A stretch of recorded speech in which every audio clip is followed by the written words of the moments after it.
So hello everyone, to the ones who are here in the classroom and to the ones who are joining us online. Now, if you see our progression through these advanced sessions, we have completed and touched upon almost every aspect of paper 1, linking and interlinking them. Now, the paper 2, as it is concerned, it is equally important. It is also of 250 marks which you have to attempt.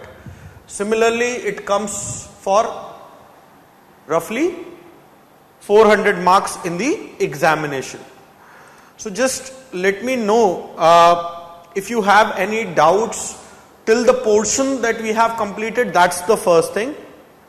The second thing is that along with paper 1, we have already touched upon the unit of civil services and the financial management.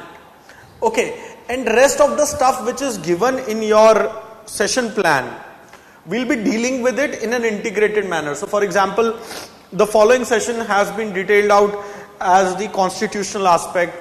So that includes the philosophical and the constitutional framework, right? Also with regards to the role of legislature, judiciary, and this will take a bit of a less time, and consciously less time has been allocated to these things for the reason that one, that I wanted to make you learn the ropes of these interlinking aspect and how to visualize interlinking. So that part is done. So I mean that is something that sort of a training has already been imbibed. Second, that a lot of it relates to the Indian polity. We just have to dress it up with public administration and present. Also, for the reason that I'll be taking up administrative reforms in a separate session, separate series of sessions. So we'll be bunching a lot of these things up.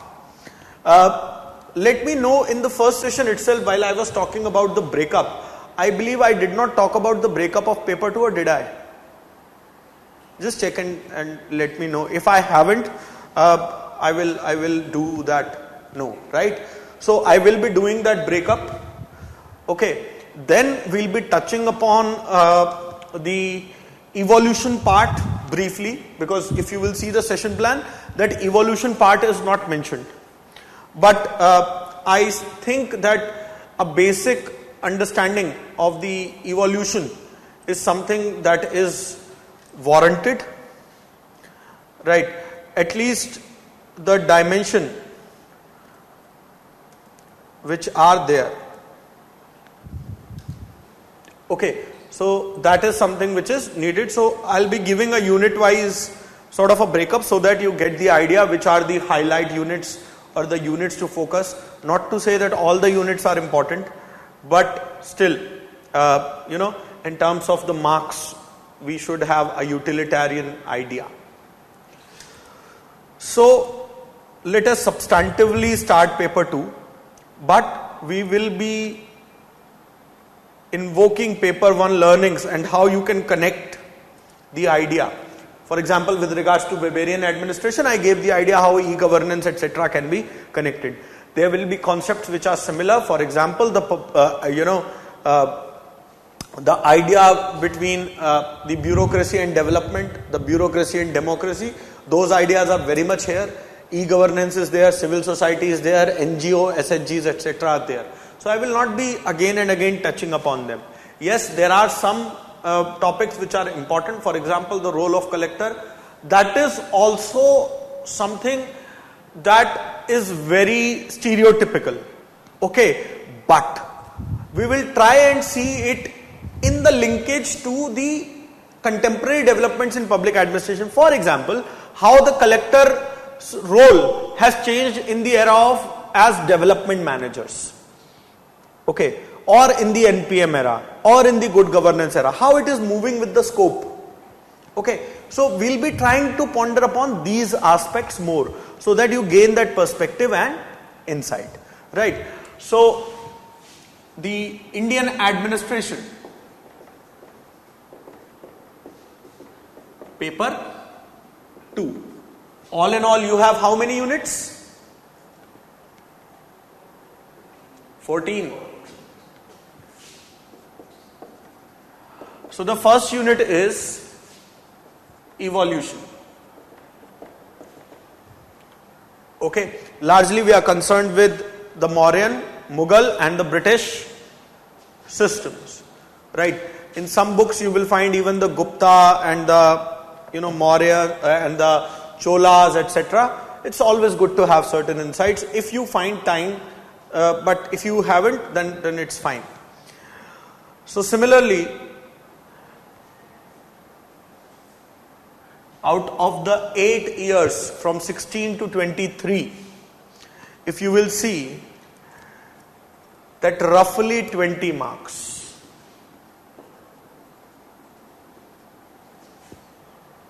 That means it's a low hanging fruit.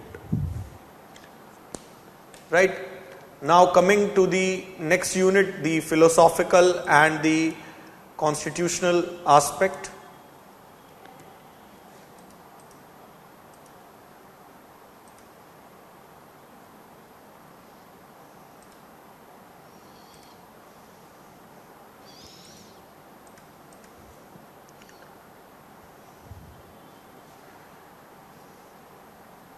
Again, roughly 20 marks.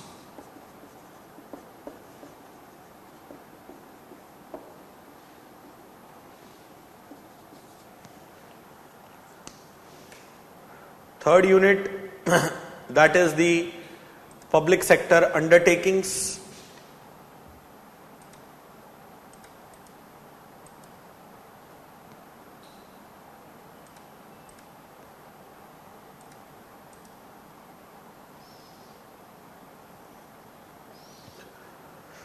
That is again roughly 15 marks, but you see that's an average. In the last 2 years, 20 markers have been asked from this, and largely they fall in the first part, section A, question number 3. Okay. Then comes the unit of union government and administration.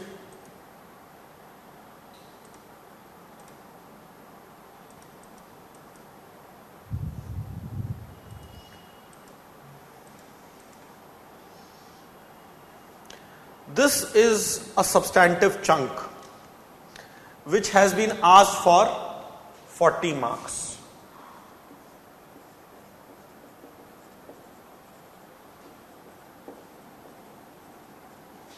That means this is an important unit.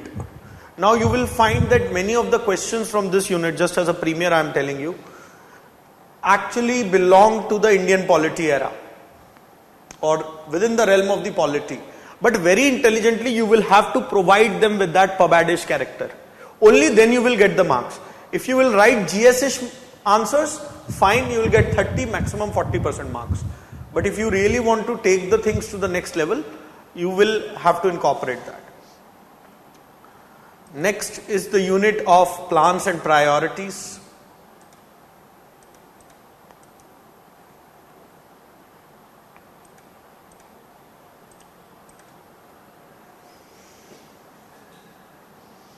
Again, roughly 20 marks.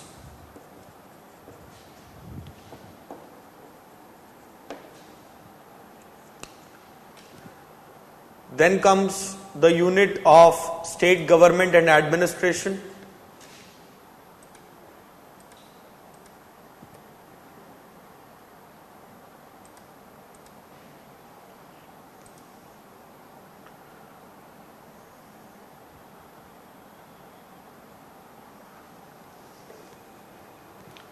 Roughly 45 marks.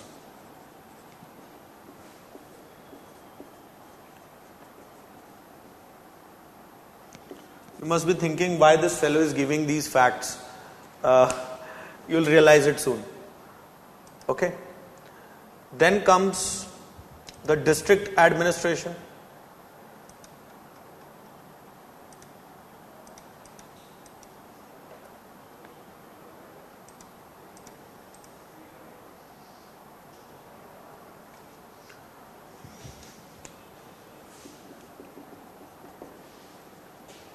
roughly 30 marks.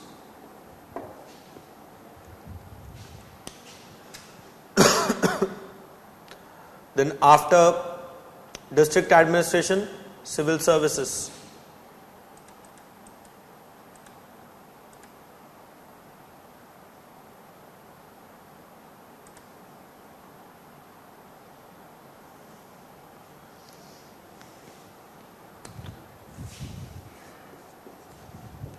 (30 marks). Then comes the financial management. So a lot of you tell me that it's difficult to score marks and all that. Let me debunk the myth that if you plan well, you can score well.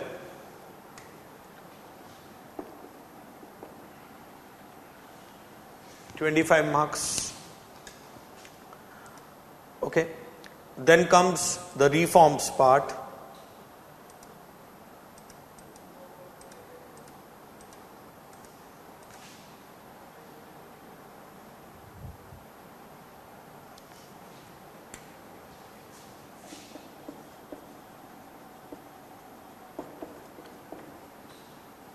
(25 rather).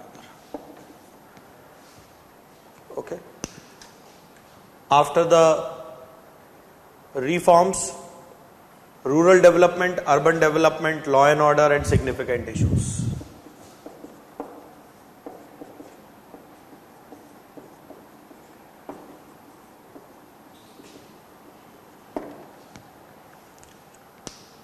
Okay. So with regards to the rural development, which is again very easy, is 30 marks.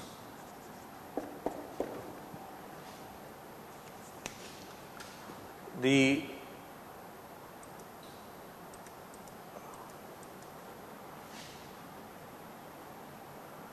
urban development, and mind you, the DNA of rural development and urban development is same. Why? Because you are dealing with issues of fund, functions, functionaries, functionality. Okay, so if I reduce the unit and I take them together, that is again 50 marks.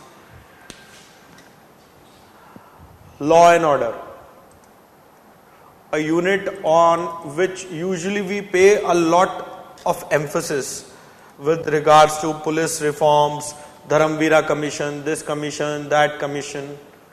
It is a very important unit because it is 30 marks.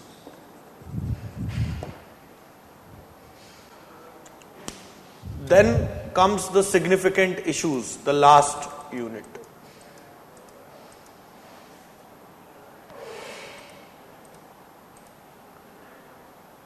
Where the corruption, disaster management, values in public services, these things dominate the agenda.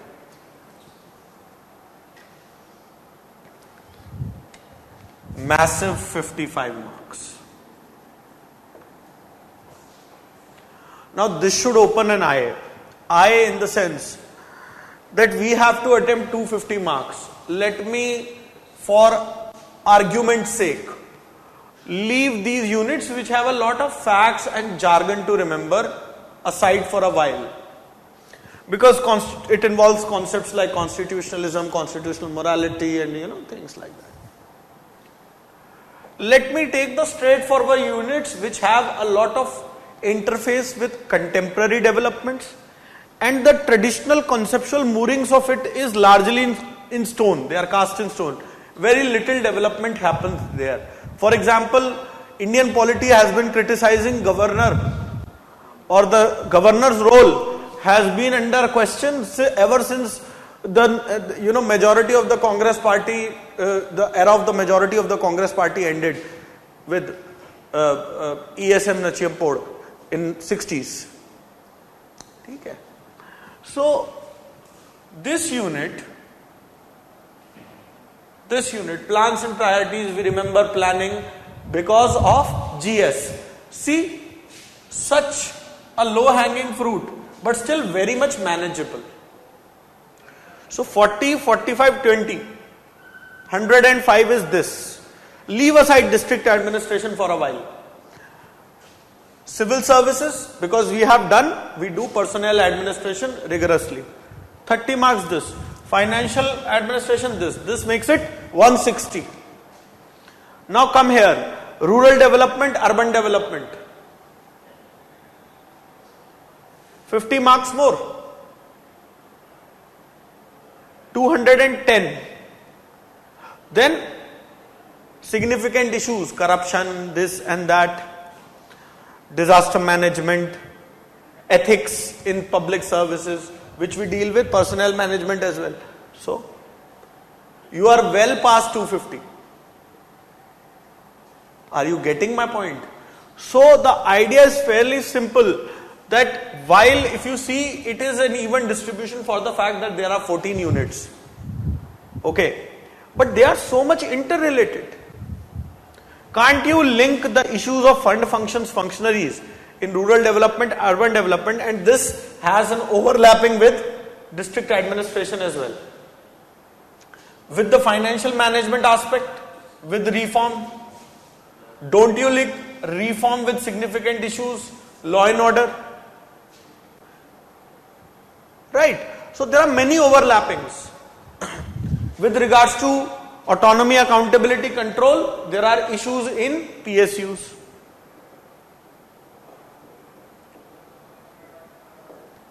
Okay, so very little sort of stuff is left to imagination.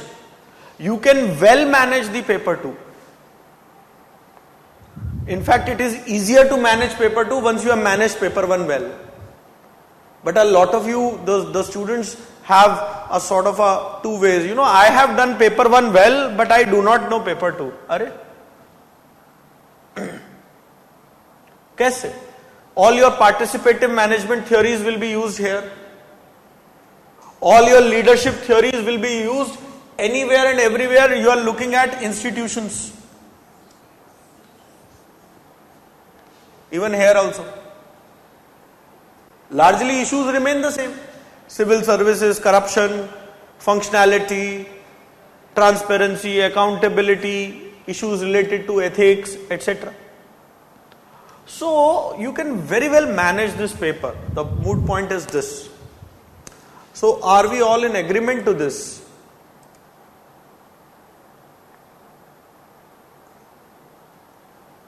Right? ठीक है. So, let us start with the first unit, that is the evolution. Now, please understand, I will not be getting into aspects like this is the doctrine of Danditi, this is Faujdar, this is Wazir. I will not be getting into it. I hope you all understand that, because there is no point, this is not a foundation class.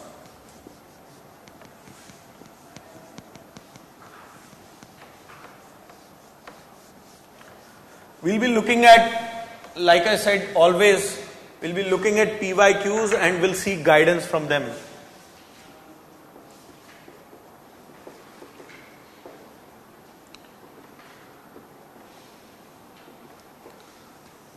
So whatever we see, if you see the syllabus actually mentions about the Mauryan, Mughal, British.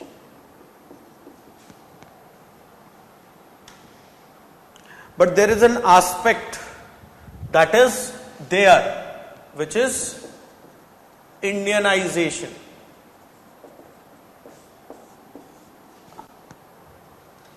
Regarding what? Public services, revenue administration.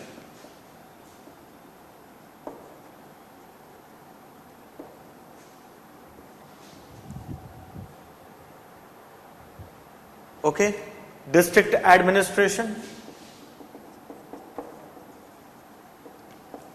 local self-government. Now, there are 2-3 things that you have to do while preparing this unit. Suppose I label it as A, B, C, D. Okay? So, across A, B, C, D, Mauryan, Mughal, English.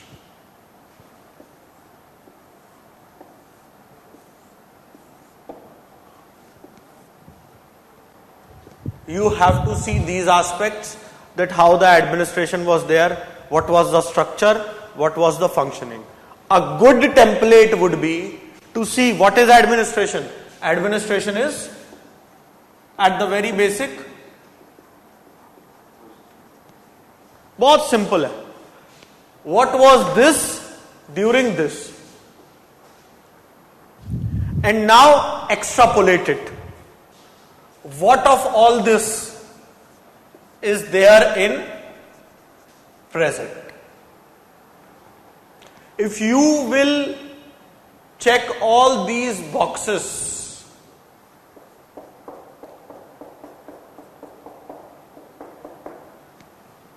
and make comparative analysis.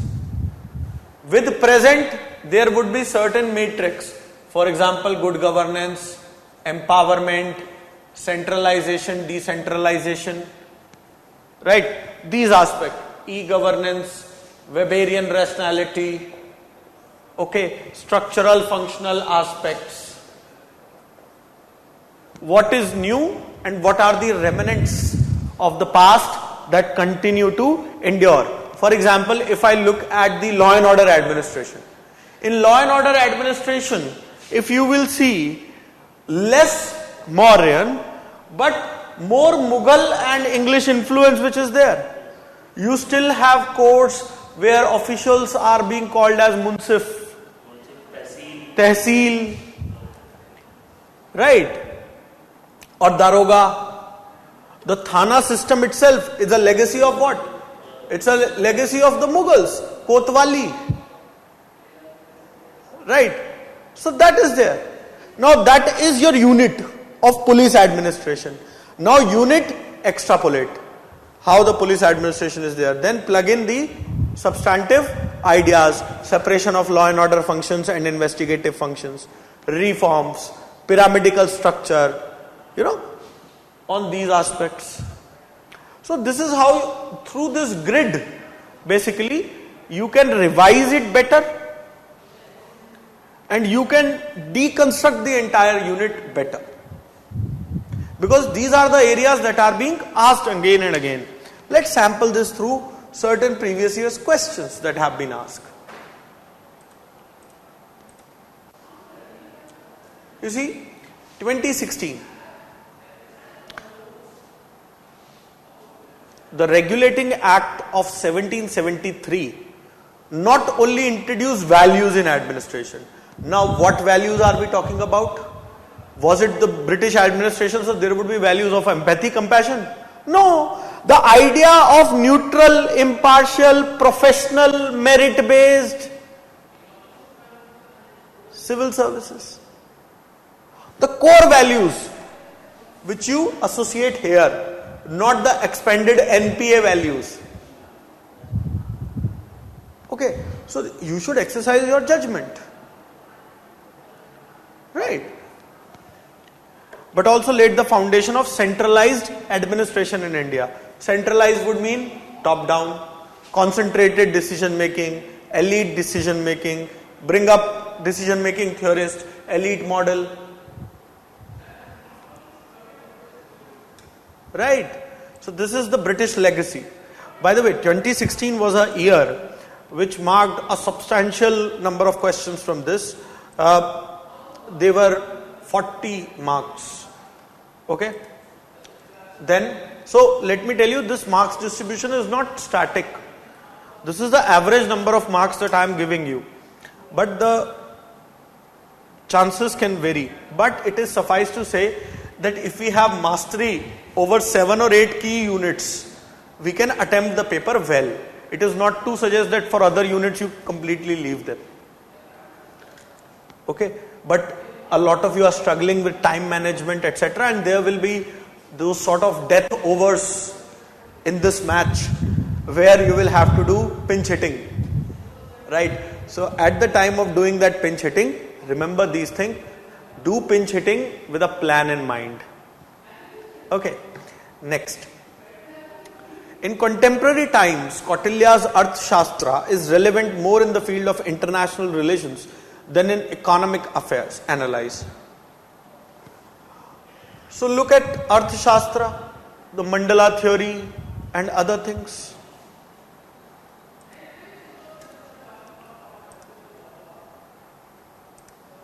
Right?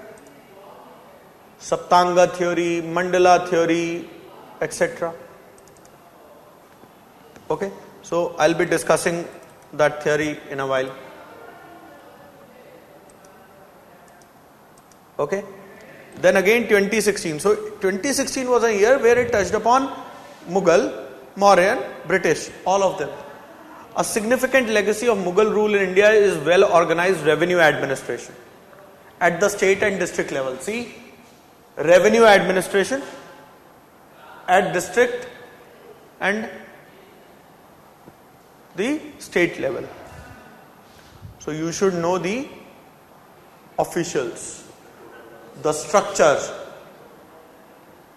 who was the paymaster general, who was the revenue collecting official, etc., etc. System of revenue. For example, there used to be this system of mansabdari. Okay, so draw it from your history. Next, 2017. Sorry?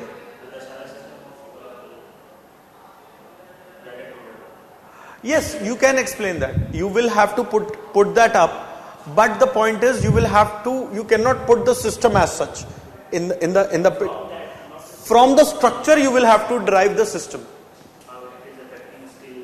Right. Okay. So the point is this. Next, 2017 was one question. Indianization of public services is a slow but steady process. So if you look at the civil services and when you read static content on civil services, you have a progression. How ICS was started, even in history, in modern history, you read that from where the Indians were started to get into services. Draw it from there.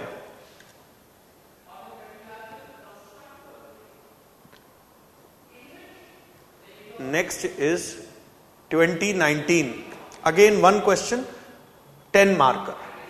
And mind you, these 10 markers are coming up in compulsory questions. Because paper 2, the format is the first and the fifth questions. You have 5 into 10 and 5 into 10. The 2, 3, 4 and 6, 7, 8. They are actually 20, 20, 10. There is no 15 marker, at least for quite some time now. We cannot be really sure how UPSC will behave. It's up to UPSC to change it. But largely this has been the trend that has held. So, my advice would be that for every topic that you deal with, prepare a 150 worder and prepare a 300 worder. So that in every situation, you should be able to answer things. What to merge, what to open up. See, it is part of the preparation, right? Only learning about the concepts is not the part of the preparation. The strategizing is also the part of the preparation. है ना? So this will help you.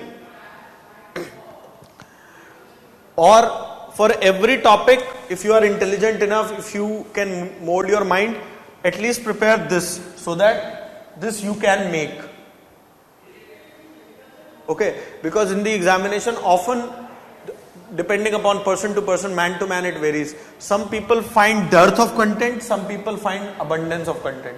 So whatever you are good at, if you're expanding at stuff, good at expanding at stuff, do this. If you're good at summarizing stuff, then do this, to cut your labor into half.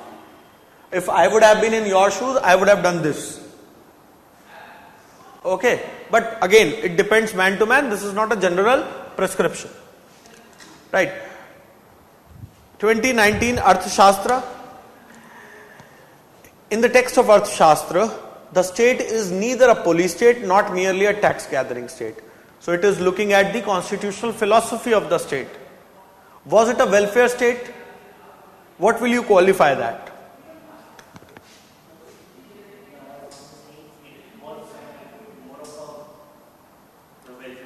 Was it a police state and not merely, neither a police state, not a tax gathering state?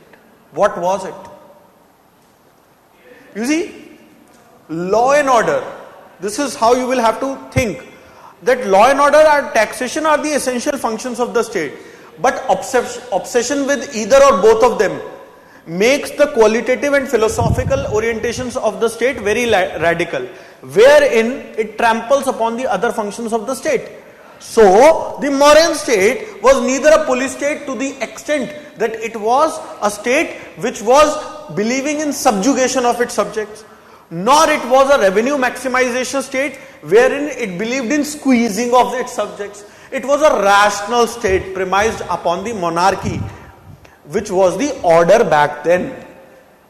As the modern democratic neoliberal states were yet to emerge. However, there were hues of responsibility, accountability, miniaturized democracy in forms of sabhas.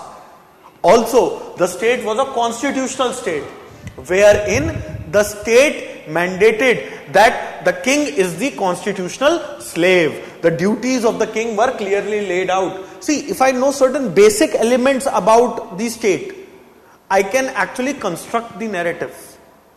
That is the point I want you to drive home here. Okay, got it?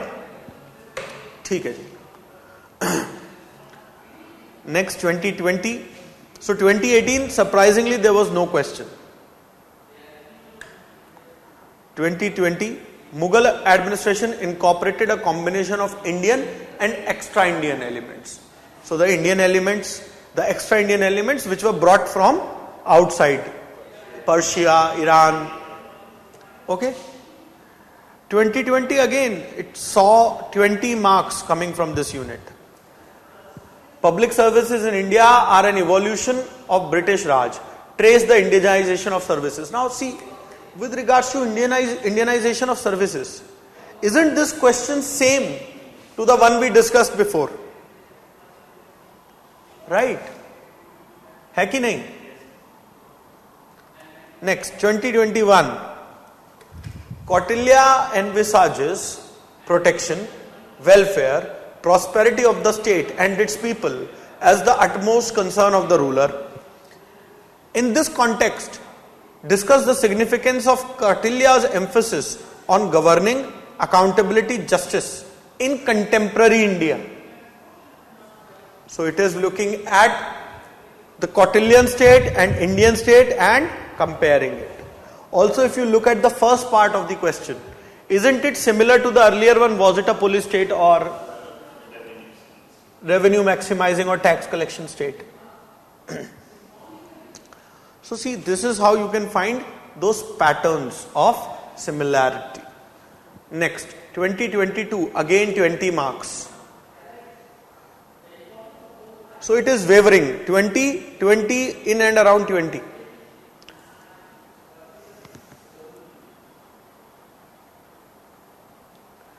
Mughal administrative system was centralized despotism. Comment. Now, obviously all of them were monarchies. Centralization was a feature of their administration because of the strict control. Decentralization is a feature of democratic form of systems. Never you will see an authoritarian system being decentralized. है ना? मतलब एक ही गब्बर होता है ना, there is only one gabbar and the others are Samba and others. Okay, so that's a given, but we will have to bring those elements up. And this centralized despotism is a phrase which is there in many books, in many materials, including IGNOU. Next.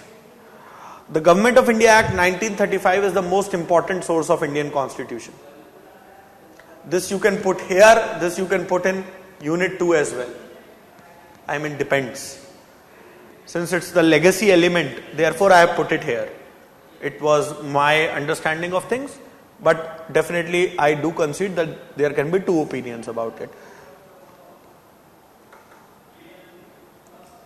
Okay? Kautilya's Arthashastra is a theoretical work on statecraft. So it is asking you to reflect on the practical nature. So if you look at the details which are being asked, those details are within this framework alone. Nobody will ask you that, how much money was Kautilyan state earning, things like that. So it is going to be more on the analytical side. Right. So with this, let us begin our journey with regards to the evolution.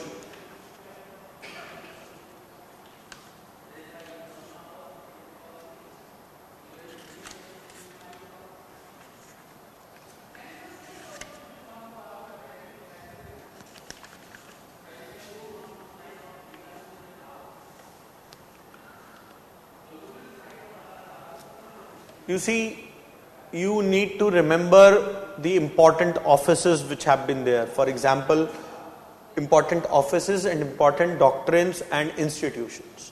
Because that is something which is vital. For example, the organs of the state, Swami, the ruler, Amatya, the minister, Janpad, the territory, Durg, the fort, okay, Kosh, the treasury, Dand, the army, Mitra, the friend.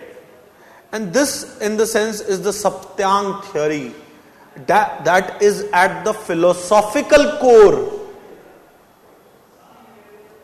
of the Mughal, of the Mauryan administration. Okay? So it signifies a strong monarchy, but at the same time systematic and detailed administration. It's not something that a monarchy and a coterie and a closed kitchen cabinet kind of a thing is ruling. No.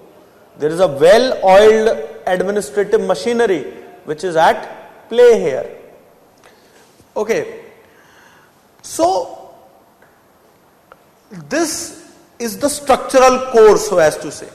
The philosophical core comes from the idea of dharma and dand.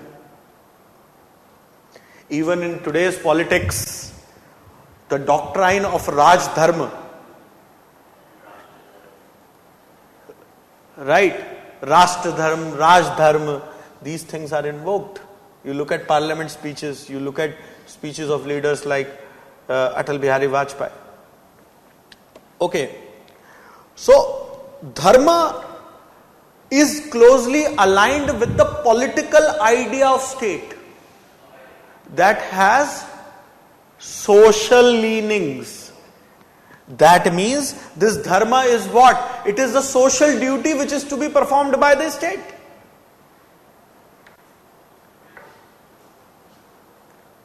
Also, it entails obeying of laws.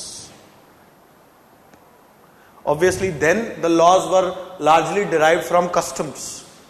In today's era, if I take the doctrine of dharma and danda Can I relate it to constitutionalism and the rights and the duties of the citizen? है कि नहीं? I can relate to it. So find elements like this, relate to it. This will serve two purposes. One, you will never be in the crisis of contemporary linkage. Fundamental duties and this dharma and danda. Contemporary also, like in foreign administration, king used to be the father or the kind of father figure. Right. Today also Pradhan Singh thinks Modi's view is. It's not about Modi's view, it's about the constitutionalism that is actually putting the Prime Minister as the head of the executive. And by the very thesis of the state that is there in India, you look at the preamble. Sovereign, socialist, justice, all those values are there. So the constitutional philosophy dictates that the state is there for the welfare of the citizens. We are not North Korea. Right? So when I am looking at doctrines in the specific, whenever you look at dharma, political entity of the state is there to perform social duty.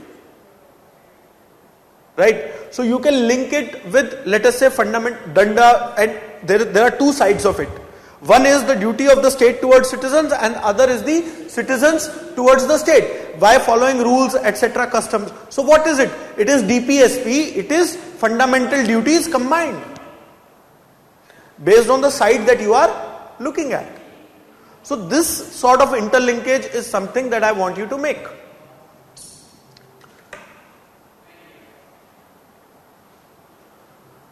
Understood this part? Okay. So dharma became the social duty, and it was dharma which was given the supreme place. And for dharma to function, danda cannot be ignored because it acts as a check. Enter constitutionalism. Enter constitutionalism. Okay.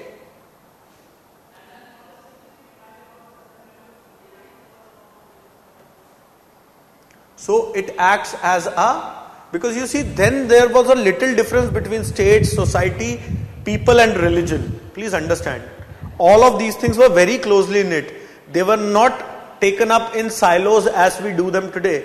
So the dharma and danda doctrine, the danda doctrine was also to maintain the discipline.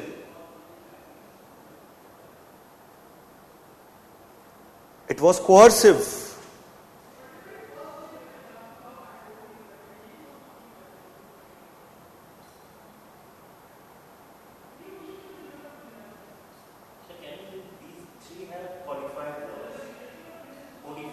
Yes, of course. The Mauryan administration had a codified system.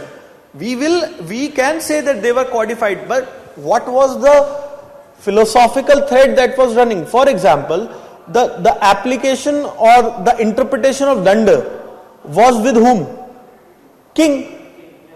Right. So king was the executive, king was the judiciary, king was the legislature.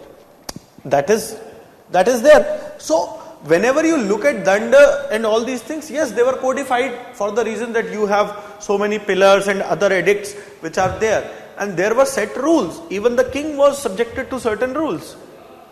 That's fine. But what parallels can we draw with the present system in India?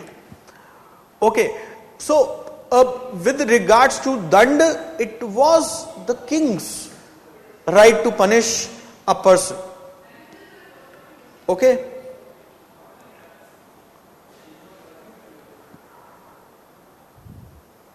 So dand was also an instrument of law and order. है ना? है कि नहीं? Similarly, there were, interstate relations and diplomacy, which was there. The mandala system. The mandala theory. So mandala theory is about the federalism.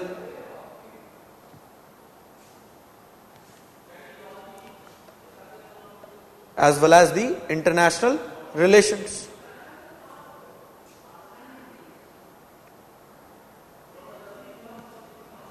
The various circles that are there.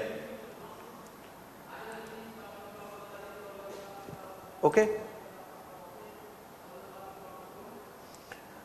So, with this, let us try and look into the elements which were there with regards to the departments and functions that existed. Okay? There was a test for recruitment to personnel. Okay? There were various branches of studies. For example, Dharma pada, Artha pada, Bhaya pada, Kama pada. Okay? So there were strict personnel management and civil services rules along with detailed instructions for salary, pensions, promotions, transfers, removal, etc. There were detailed administration, civil, law and order. Similarly, there was a disaster management policy as well. Disaster management policy in the sense that, you see, whenever the armies used to march for campaigns, they would have destroyed some of the farmlands, they would compensate. Okay. Similarly, there were elements of good governance. King being the constitutional slave. There were codification of laws, well-defined code of conduct, same doctrine of dharma and dand. There were salaries. Law and order was, and the welfare of the people were one of the chief duties of the king. There were economic activities and they were regulated, for example, agricultural and related taxation, animal husbandry. If you see that more than 40 kinds of frauds have been defined in Arthashastra. Right? So the crime, the honesty, the corruption, the corrupt used to get punished. But with regards to corruption, we always say, even Kautilya says, corruption is like fish drinking water out of the pond. So it cannot be eliminated, but it can be minimized. Okay? Also, there were public rest houses, public health facilities. You are aware that Kautilya himself was a professor. So that shows that there was learning, including the academic fields as well as the martial learning with regards to weaponry and other stuff. Okay? Trade was there.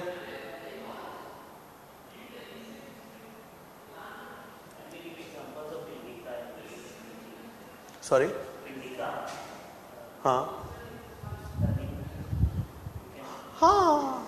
But that is something. Outside perspective.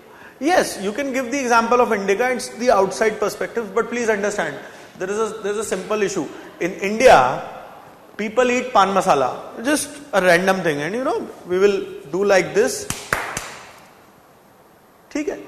But look at a foreigner who does not have an iota of idea what pan masala is. So that person will think that Indians are crazy people. They put up a powder, clap, and then stuff it.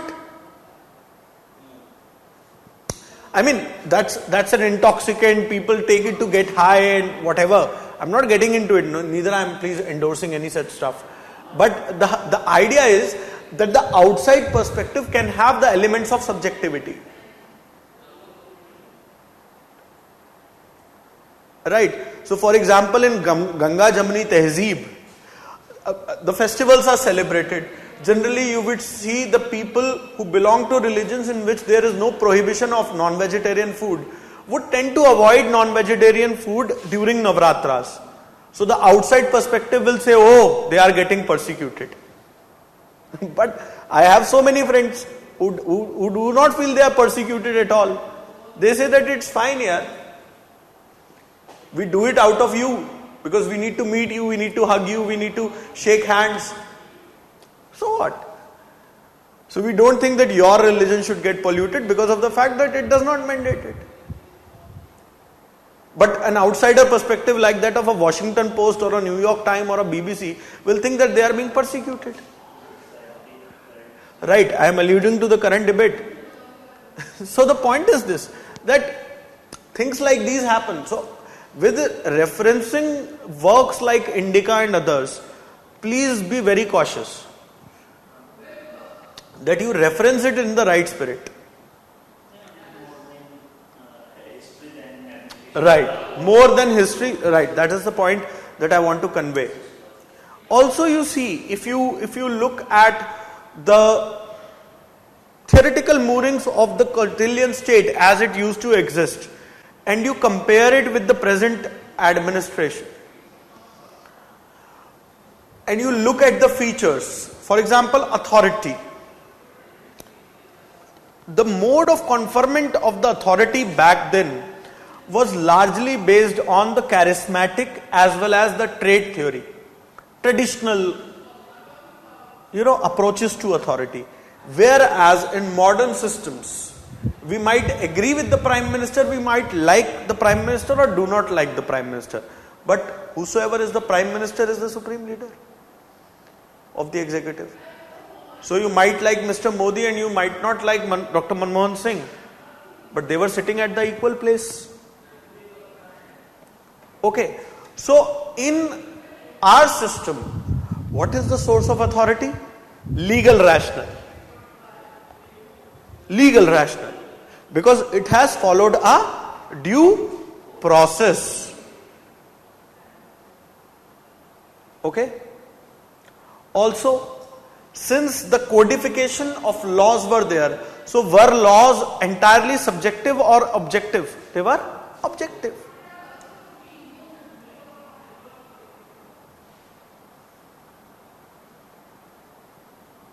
What was the kind of approach to the academic study of administration back then? Normative.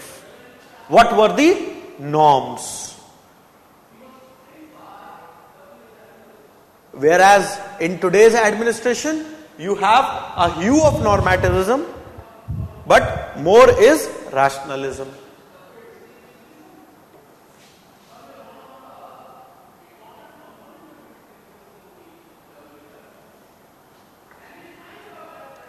Okay, so that is there.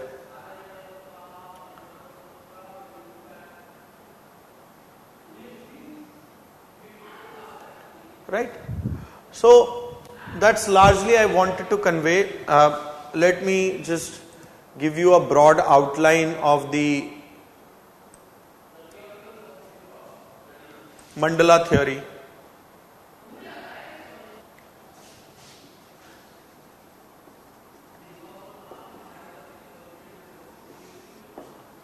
You see, mandala theory was the idea related to international relations, right?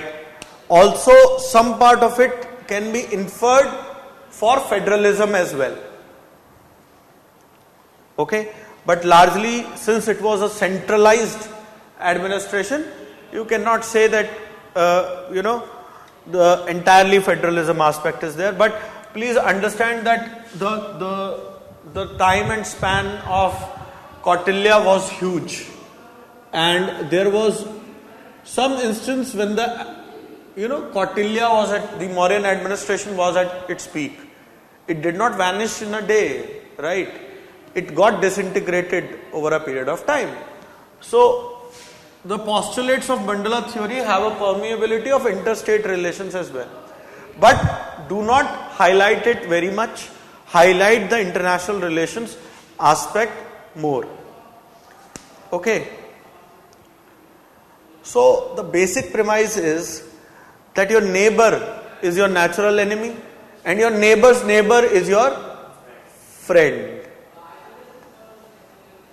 Okay? Understood? So there are concentric circles. For example, India is there. That is the one who aspires to rule. Then let us say immediate neighbor.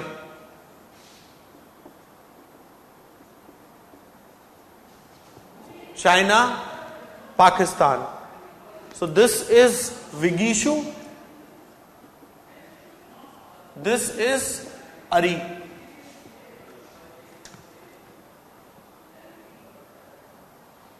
That is the enemy, immediate neighbor. Then comes Mitra. That means neighbor's neighbor, enemy's neighbor, India's friend. Example? Afghanistan, Mongolia, Vietnam, Myanmar, Japan. And then comes the Arimitra. Arimitra would mean friend of enemy. Now, if you see here, Arimitra, Azerbaijan in present context. And then comes the Mitra.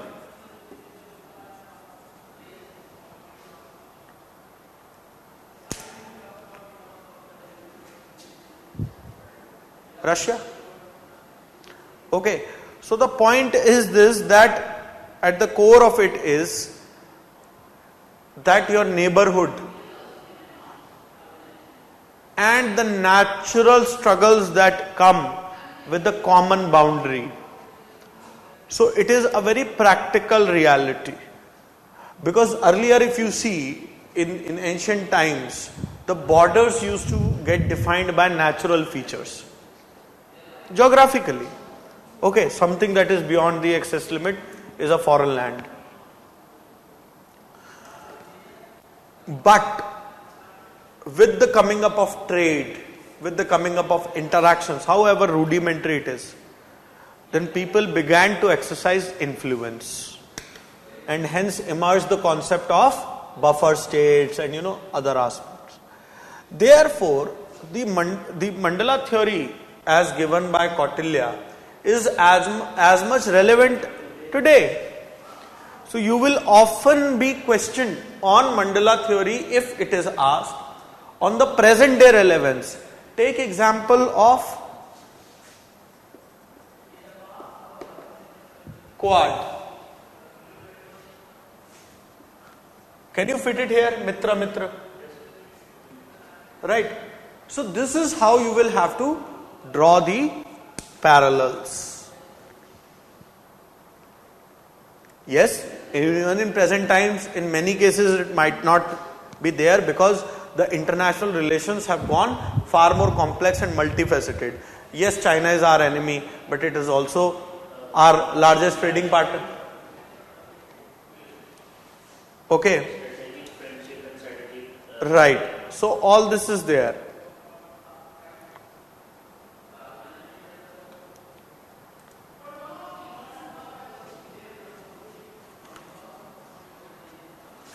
Understood?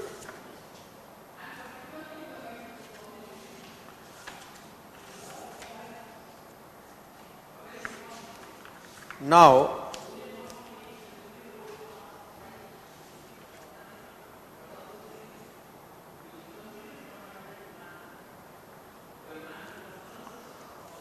if you will see the administration during Kautilya's Arthashastra, I want to draw your attention towards the rural administration.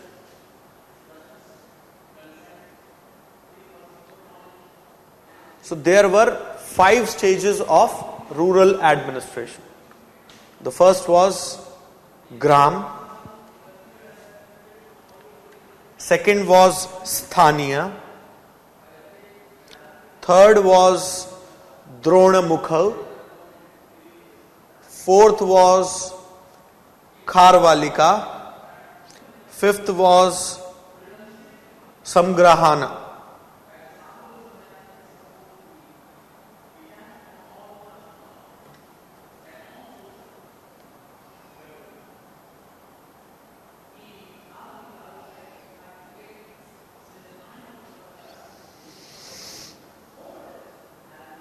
What was the primary source of king's income during Mauryan administration?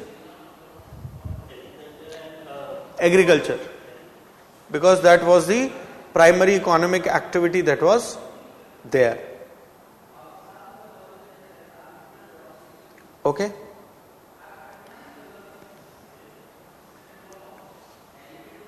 Also, there were separate departments for public administration and foreign relations. Okay? For example, with regards to public administration, he had the revenue department, commerce department, industry department, law and order, justice. There were also elaborate setup of courts.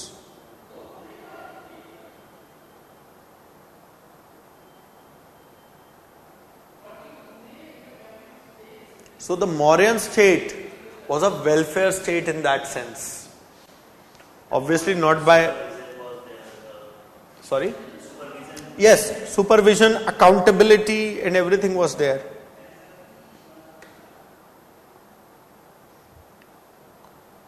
Okay?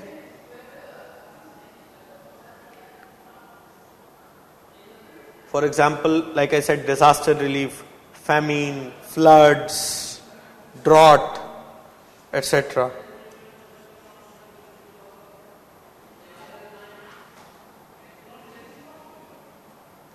Okay?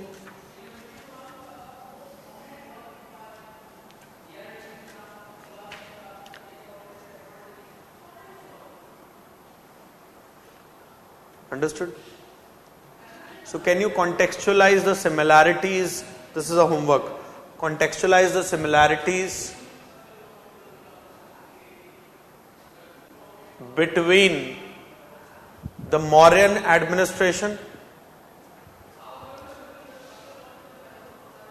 and the modern administration with regards to the portfolio system.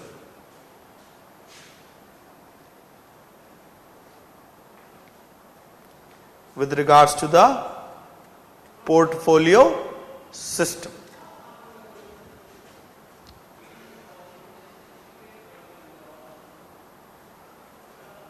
ठीक है जी, ये similarities और differences आप बताएंगे मेरे को.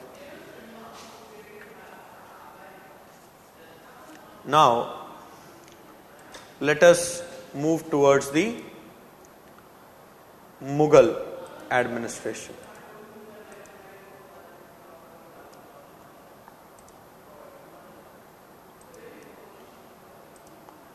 Again, I will not go into a lot of details.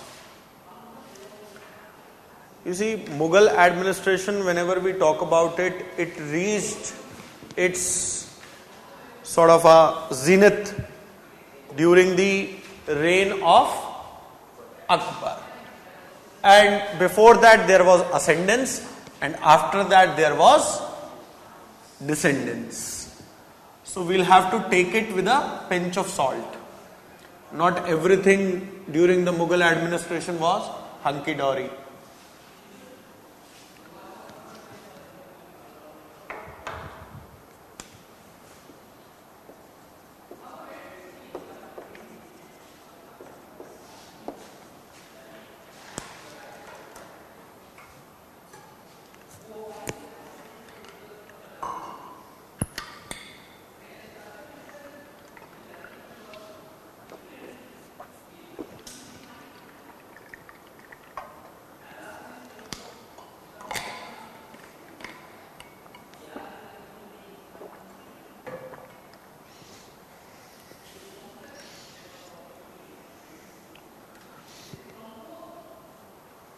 Okay.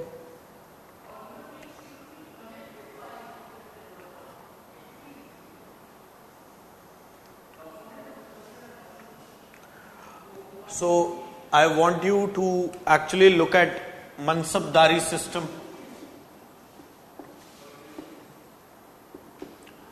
Because as a system, Mansabdari was at the core of the revenue, administration and law and order machinery of the Mughal administration. Like every major administration, it had all the necessary elements: judicial, revenue, law and order, human resource development of personnel. Right? So that is there. But it was a militaristic administration. Why? For the reason, Mauryan administration, I would not call it as militaristic, for the reason that it had a stable territory for quite a long time. Whereas with regards to Mughal, if you see, India as a whole, pardon my poor drawings, map drawing skills, whatever, right? And Kashmir was ours and it is ours, and so is the Pakistan. Okay? So the spread was here, largely. Here, yes, they were conceding the Mughal supremacy, but these areas were never directly governed by the Mughals. For a very long time. Some short conquest, etc. is a different thing. So it was militaristic in nature because it was almost for every time during the entire period, it was engaged in an exercise of conquest. So the military rule actually decided a lot of things. The military use decided how the resources would be utilized. So I remember as a kid, I was seeing a documentary on probably National Geographic or Discovery, wherein they compared the Mughal cannon foundries to today's era nuclear reactors. So they were so sophisticated.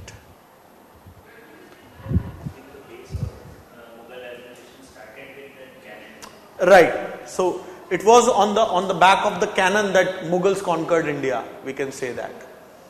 Right. And then we see how major cannons like Zamzama, etc. actually came about. Very interesting if you see the origin of guns. So as to say. So it was a military style rule for most practical purposes. But yes, it was also welfare oriented. But depending upon from rural to rural, the welfarist and the theocratic characteristics differed.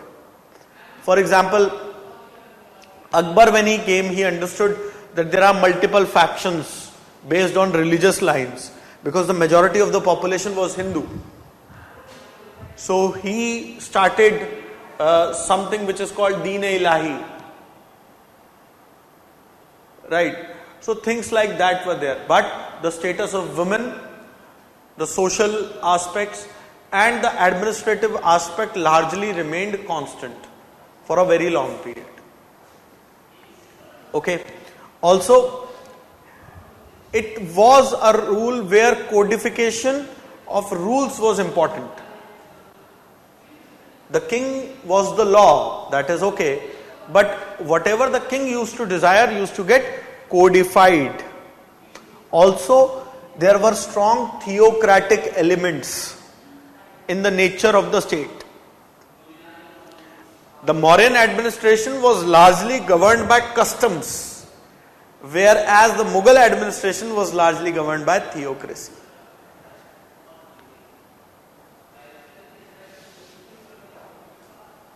Okay? So there was a strong blend of religion and the state. Since it was a military administration, therefore a lot of emphasis was given on the revenue collection. So the police state and the tax maximization aspect, which was asked in PYQ with regards to the Mauryan state, that is far more prominent in the Mughal state. It was a centralized despotism, so as to say. Okay, the king was the chief.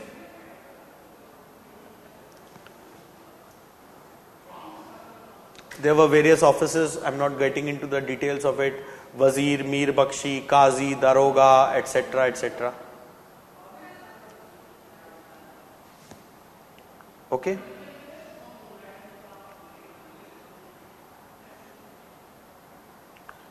So Mansabdari system, why I am giving emphasis on it is a fact that both civilian and military administration were organized on the Mansabdari system. So that was the philosophy of the state.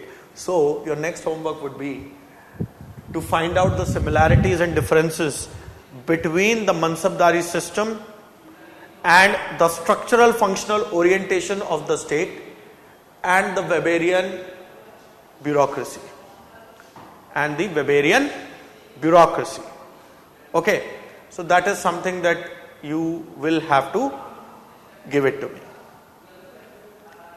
Give it in pointers, right? So that is something which is there. Because that was the institutionalized setup. Just like bureaucracy gets institutionalized, the Mansabdari gets institutionalized. And you will find that a large scale similarity exists between the two. Right? In terms of the structure and functions.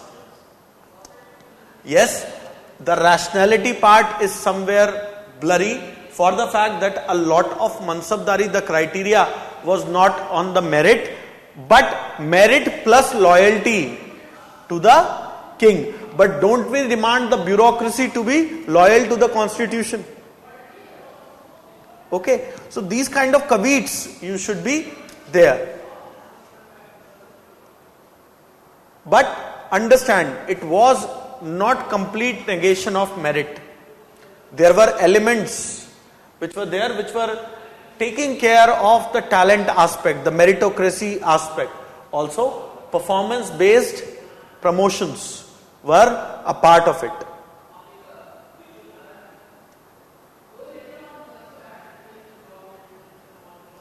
Also, it lacked the hereditary character. So it was meritocracy based in that sense. It's not that if a Mansabdar has died, his son will actually take it up. The territory and the resources get merged with that of kings, and it was up to king then to assign it. Yes, in the later part of the Mughals, during their decline, we see this Mansabdari system becoming hereditary. Look at it with the context of present political development. And it is a very interesting juxtaposition. And this is for your understanding. Don't write it in the exam, okay? This is for your understanding. Mughals, Congress Party.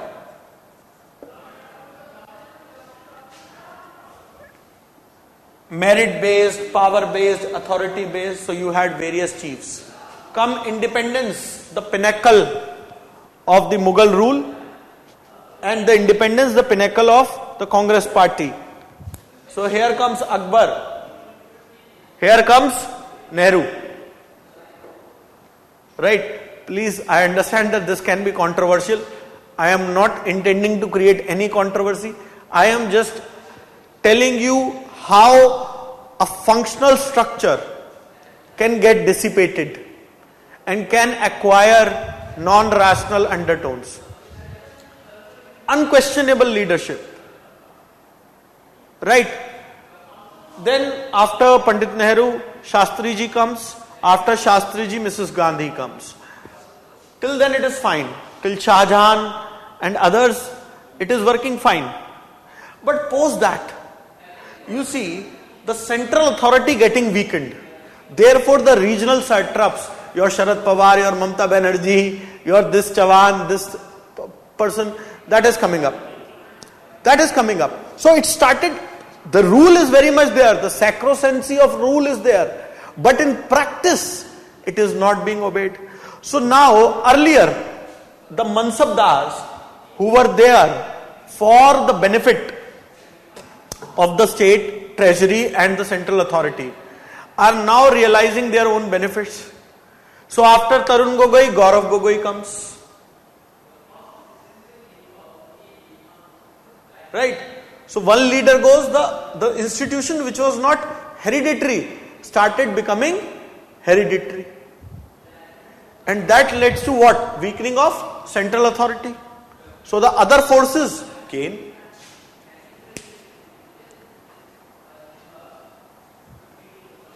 Okay? Understood? So this is the kind of the idea that I wanted to convey for the Mansabdari system. Similarly, you will have to look at revenue administration and the local administration. Because if you see the local administration in terms of the state administration and the local self-government, they were still there. So the federal aspect, yes, it was controlled by the central authority. There was no federalism as we see today, that the states have their separate identity. That is not there. But because of the size of the kingdom, there had to be not decentralization, but devolution of some powers.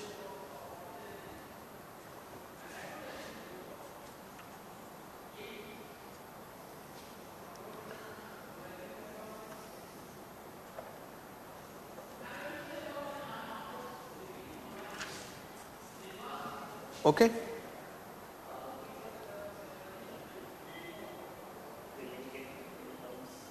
क्या? It follows the same. After Aurangzeb and after Indira Gandhi, it follows the same. If you, I mean, as a political scientist and as a student of history, if you will analyze, you will find a lot of similarities. And I do not know whether you have been told this before. No. You could connect, right? And you look at with any large dynasty, this has been the playbook which has played. The weakening of the central authority and the rising of the regional satraps. Okay. Now, further, if you look at the Mughal administration,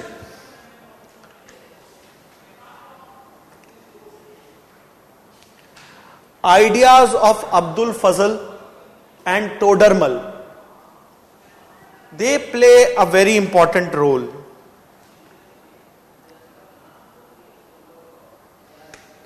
So, 2 cents about the conceptual ideas.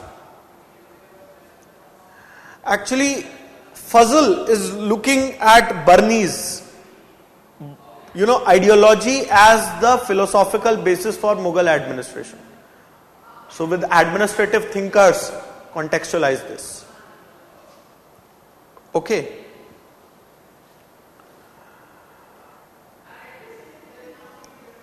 So this N.A. Akbari, which acts as a major source, is not just a story, but it is also a treatise on the administrative structure, where every individual position has been given due regard.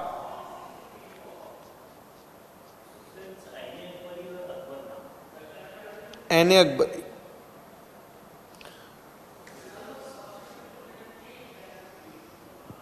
Okay. So, N.A. Akbari actually focuses on the principle that the ruler was expected to honor, okay, while executing his duties. So here Fazl actually specifies on the doctrine of separation of powers to avoid the concentration of power in a single authority. Remember, here we are not talking about the emperor. Here we are talking about the paraphernalia downstream. Why? So that nobody could challenge the king or the emperor. Okay? So here Fazal is actually thinking at continuing the tradition set by Burney, wherein the king remains at the center of activities. But you see, this doctrine of balance of power was more in the line of the societal demands. Okay, and in that sense, it differed from Burney. Where Burney was taking a far more, so Burney, classical thinker. Fazal, NPA. Okay, Fazal becomes our NPA.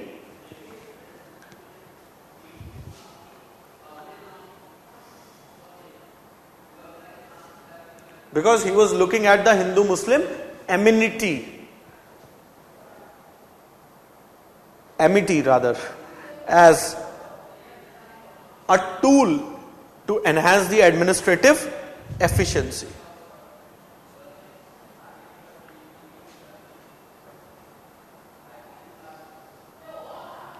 Right? Then Todermal actually develops a revenue system which is called N-A-Dhasala or the Zabti system.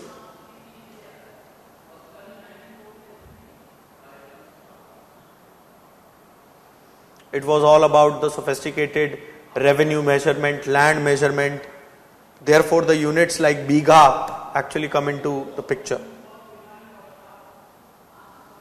There were different kinds of lands which were classified. So, the classification of lands was also there and the revenue was commensurate. It was not a blanket revenue system. This shows that there was a scientific temperament to the revenue administration.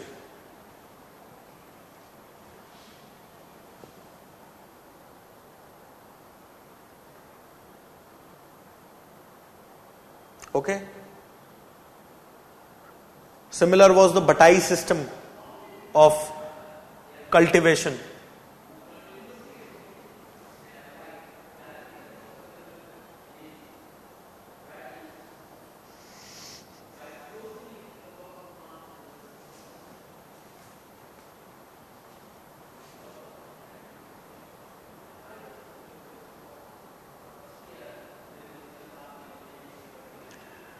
Acha. Can you tell me the Mansabdari system and its remnants? Because the Mansabdari as it existed during the pinnacle or the zenith of the Mughal rule, Akbar, Shah Jahan. Can you tell me some of the remnants in the colonial times or in the present times?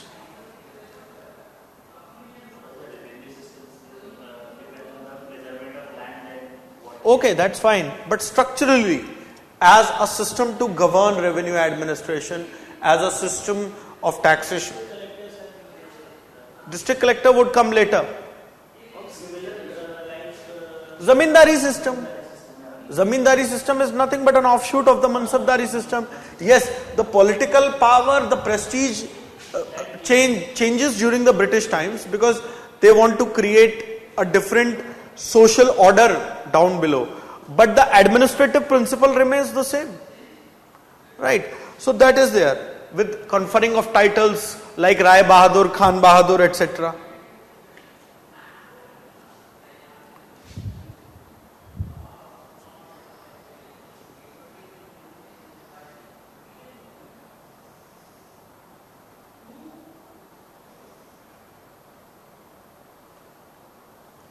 Similarly, the structural division of the land is still visible. If you see the system of, let us say, Suba, the country is still divided into various states. Even during British time, the country was divided into various provinces. Right? Parganas and all those things. Similarly, with regards to the division at a horizontal level, for example, law and order, right?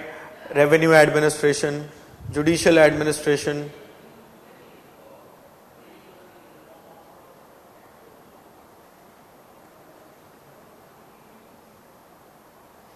Subas were divided into sarkars, parganas, so you find the local administration there.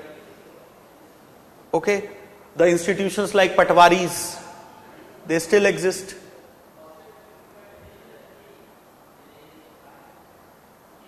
Also, like I said earlier, the thana system or the kotwali system or the police station system, that is also something which is a legacy of the Mughals, largely, because British was following the similar things. Remember, with regards to police reforms, we understand that it was Robert Peel, 1827-33, I don't remember the date exactly, when the British modern policing system comes into the picture, the Victorian era. But the Thana system as it exists and as it continues, it is a legacy of the Mughals. Also institutions like Toshkhana, है ना, आज भी थाने में आप जाओगे तो तोशखाना है. Every big police station will have a toshkhana. Every central government department has a toshkhana. Okay.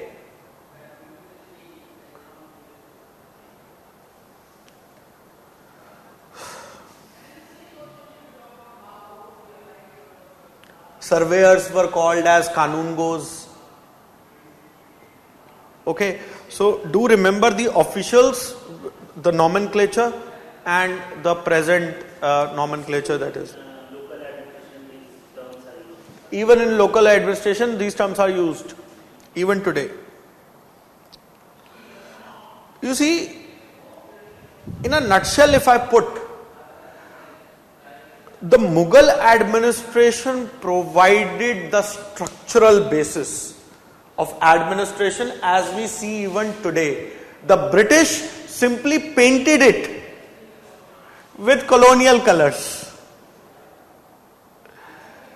They simply put an anglicized system.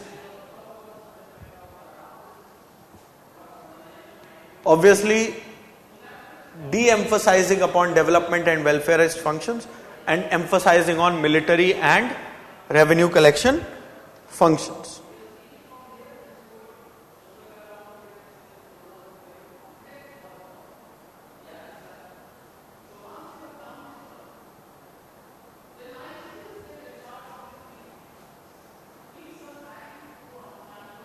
But still, if you see the Mughal administration, it was largely a system wherein they would pay attention to aspects in which can ensure the continuance of the central administration. They were not so welfareish in approach, right? Therefore, they focus largely on military and the revenue. Okay. So this is something that I wanted to talk about, the Mughal administration. Continuing with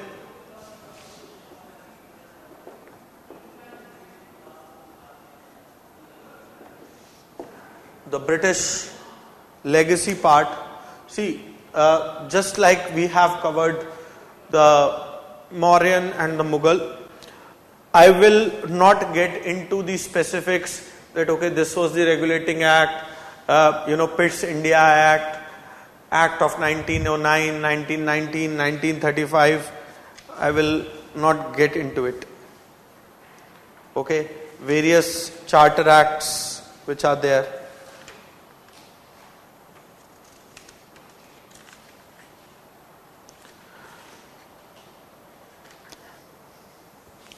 But let us focus on the administration. You see,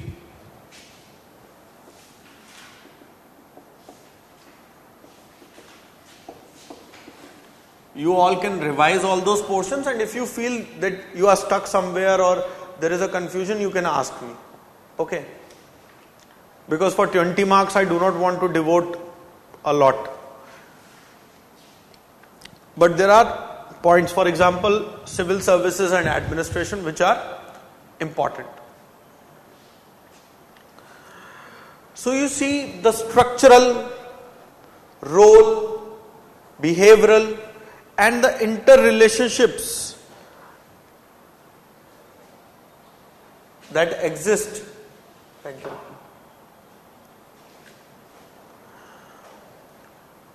In present times have evolved over a long period of time. Okay.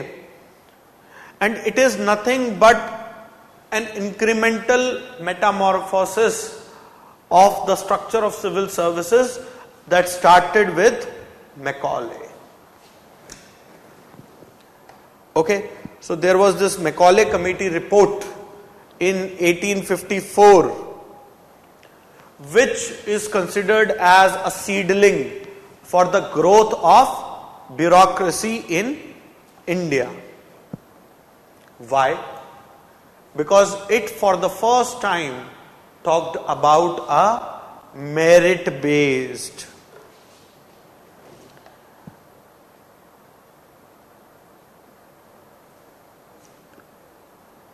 bureaucracy as a replacement to the patronage system that existed even during the rule of East India Company. So there germinates the idea of a generalist, all-rounder administrator. So the Fulton Committee later puts this ideal administrator as a gifted layman.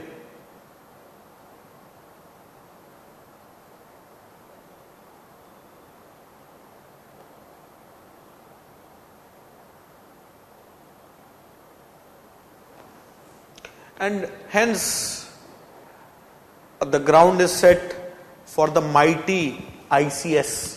You see, the British have went, it's been what, 75 years, right? But still, why people who have qualified same exam, IAS, IPS, IRS, IRTS, why IAS is given all the prominence? Largely, all of you want to become IAS. Very few will be there who will have a goal, nahi yaar, I want to be into revenue services or I want to work for railways. So all of them are the second choices. So they are the wives and grooms of people who could not marry their boyfriends or girlfriend due to one reason or another. Second choices. Why?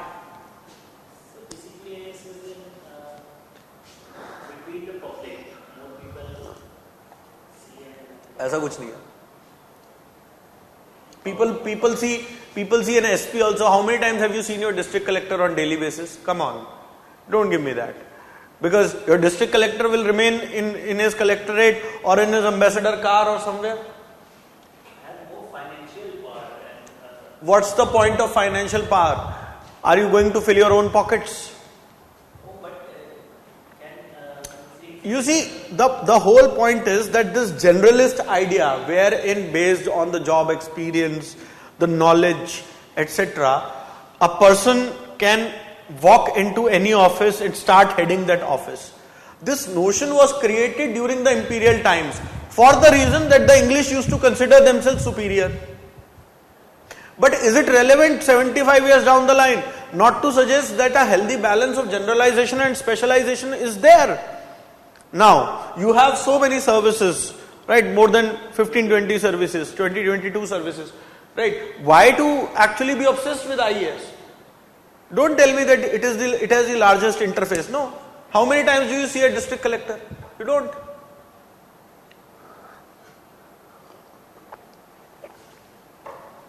You don't. How many times do you see the SP or DYSP even? You don't. What you see is a constable or a postman or a dealing clerk. But this obsession starts here. Because merely because of the difference of 50 to 60 marks, here and there, I mean on a bad day or a good day, this can happen to anyone. You have created a system where you are giving prominence to this person more. I am not even counting the IFS, they barely remain in the country. Nowadays, within 4 or 5 years, IFS has gained more. No, why? Just because it gets to hog more media limelight. No point in that. So, my whole argument is that this edifice of ICS which was created, they were binded with a class orientation to begin with. And the people who were coming into ICS were were largely belonging to a particular caste, class or educational background. Even if you see today, most of the people who are into, engineers would be from IITs or IIMs, etc. So they create a class divide. The problem is not that. The problem is that yes, based on merit, it should be merit should not be compromised. But who has access to the resources? The guidance. People who can either pay. So it remained an elitist, link it with the elite model, public policy.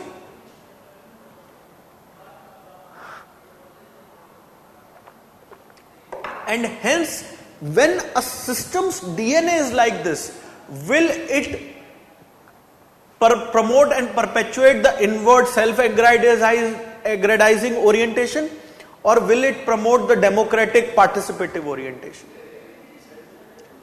Right. Therefore, we see that the colonial hangover in bureaucracy remains. But the idea was, obviously you all know this, but the idea was to link it conceptually. Okay.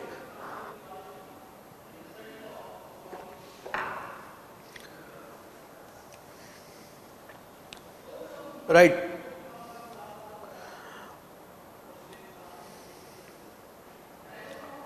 So initially the Britishers made almost 100% of this officer class or this administration ruling over a country and people who they could not relate to, they could not speak the same tongue, they did not share values, cultural with each other.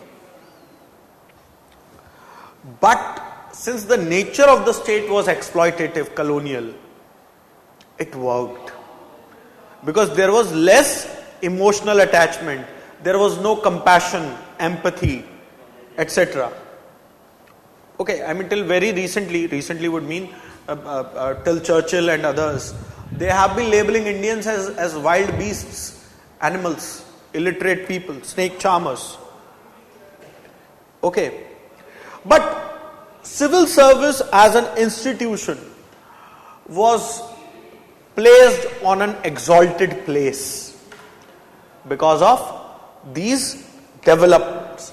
And this obsession and this place flourished like anything during the colonial era. And it was something that was so pivotal for that it became the very basis for the sustenance and continuance of the colonial practices or of the British Empire in India. So much so that it got replicated, the model got replicated in other colonies in Africa and other parts of Asia. Okay, to the extent that Lloyd George, the British Prime Minister, in 1922 in the House of Commons said that they are the steel frame of the whole structure. So it was not incidentally Sardar Patel who first referred to the steel frame doctrine. Obviously the context they were referring to differed. So Lloyd George actually said that they are the steel frame of the whole structure. I do not care what you build it.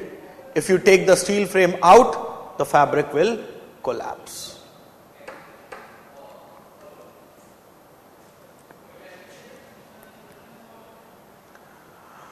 So till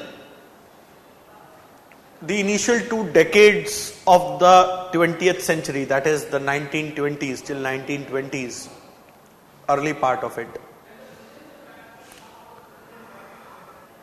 there was a centralization. Gradually, the decentralization occurs where some subjects get transferred to Indian ministers in the provinces. Diarchy. Right? And this actually marked like a catalytic movement to bring in more Indianization in the civil services. Till 1921, only 13%, that means 13 in 100, were Indians. And which Indians were here? The elite. The elite Indian. Some Rai Bahadurs, right? Those kind of people were there. And the diarchy which was brought in as an administrative reform, its spirit got changed because of this. Okay. Its spirit got changed.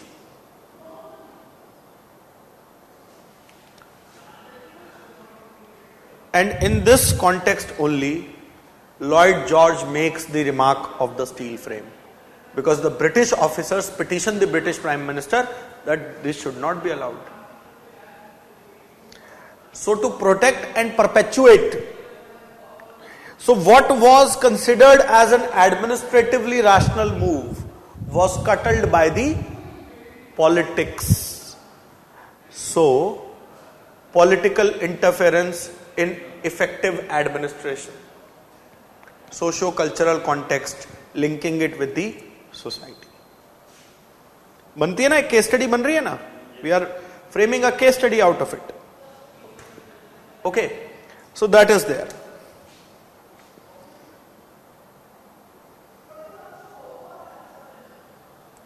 So continuing, George Lloyd argues that there is one institution we will not interfere with. There is one institution we will not deprive of its functions or of its privileges. And that is that institution which built up the British Raj, the British civil services in India. Unquote.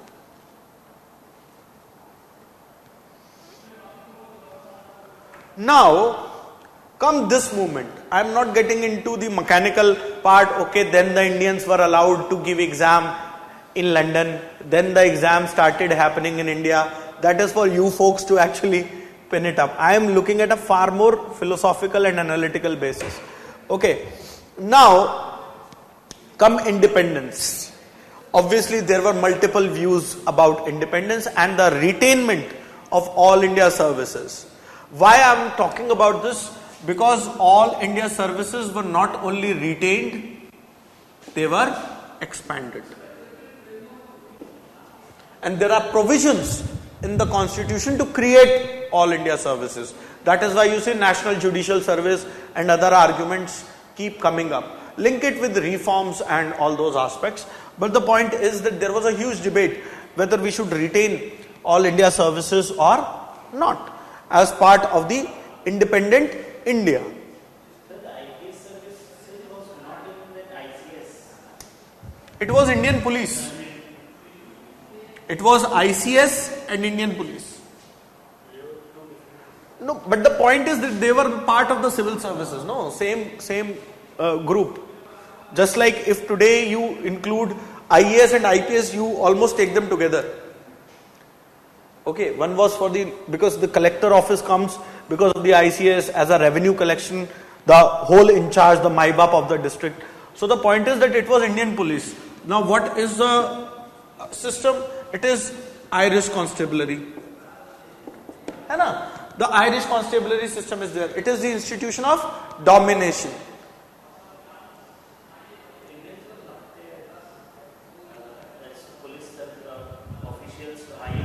Yes, we were there, but the idea was that barely 10 to 13% Indians were part of the so-called elite covenant civil services, so as to say, congruent to the covenant civil services as it existed before. So the point is that merely few people were there, and who were they? They were somebody whose interests were aligned with the British. Yes, gradually we see people started coming up because the exams started happening in India and other things. But what was the philosophical undertone governing these civil services? That is something I am more interested in. Okay, so at the time of independence, what happens that whether all India services should be retained or not. Why? Because those services were considered as anarchistic and incompatible with the idea of the self-government. Also, since these services, just flashback a bit, mid 1920s, early 30s, where the significant amount of provincial autonomy started trickling into the system. So when this started happening, the provincial governments and the leaders at the provincial levels are also thinking that whether this is compatible. Because this is elitist, will they listen to them? You know, things like that. And this thing peaks in 1947, where there is a huge debate whether we should retain the All India service or not. But some were thinking that these services are necessary to liaison with the central authority. To liaison with the central authority. But they also favored provincialization of the civil services. And therein the seeds are sowed for the state level services. But that liaison factor remains and continues to remain still today. Therefore, all India services are still there.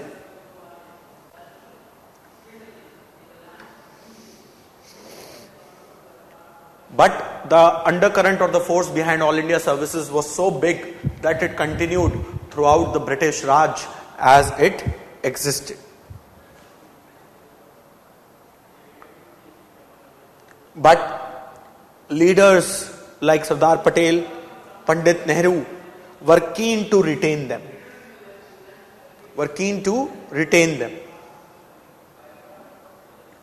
Why? Now here the Weberian bureaucracy, the tenets of it coming as the positive aspect. They were specialist, they were technical, they were merit based, they were progressive, they were efficient, effective. And they knew the administration. So here administration is administration, nothing public or private about it. Post decorp, all features are getting clubbed in. Why? Because the administration at its course remains the same, and hence this was the logical reason for the retainment of the administrative edifice of the British Raj as it existed. ये बात समझ में आई है? कैसे link करना है इसे? यही अगर argument, if you can give this argument in the exam, nothing like it. Okay? So that is there. And hence, Sardar Patel says that in the Constituent Assembly, as a man of experience, I tell you, do not quarrel with the instruments with which you want to work. It's a bad workman who quarrels with his instruments, means end, relationship, tools in the hand of politics to realize the goals. ठीक है? समझ में आ रहा है? Okay, it is a bad workman who quarrels with his instruments. Take work from them. Every man wants some sort of encouragement.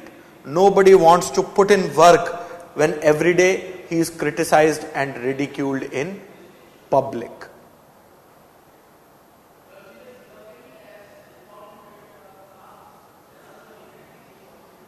Why? Because the same rule-bound, procedure-oriented, legal rational nature of the civil service actually made it continue. And this is one of the reasons why it continues to endure, a bit with changing orientation. Now look at this.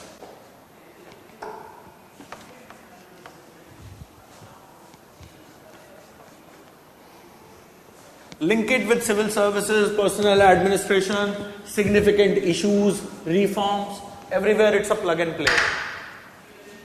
See the timeline.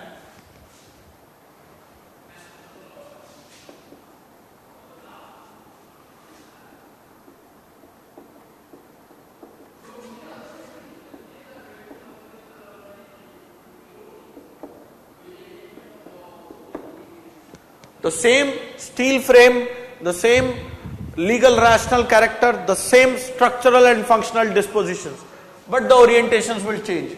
See, this is independence, 1947 friends.